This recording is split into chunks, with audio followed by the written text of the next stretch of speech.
जाती है। इस व्रत के करने से ब्रह्म हत्या, भूत योनि जैसे निकृष्ट कर्मों से छुटकारा मिल जाता है। इसके करने से कीर्ति, पुण्य तथा धन में भी अभिवृद्धि होती है। अपरा एकादशी व्रत की कथा।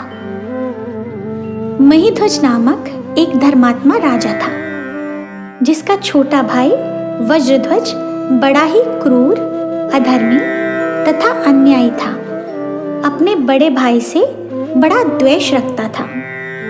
उस अवसरवादी पापिष्ठ ने एक दिन रात्रि में बड़े भाई की हत्या करके उसकी देह को जंगली पीपल के वृक्ष के नीचे गाड़ दिया।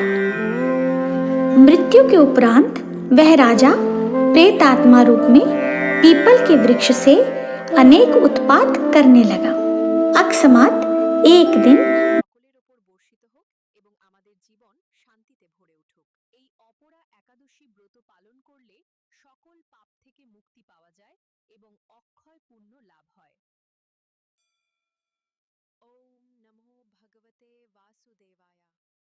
May this Apara Ekadashi bring peace. Om Namo Bhagavate Vasudevaya. May this Apara Ekadashi bring peace and spiritual awakening.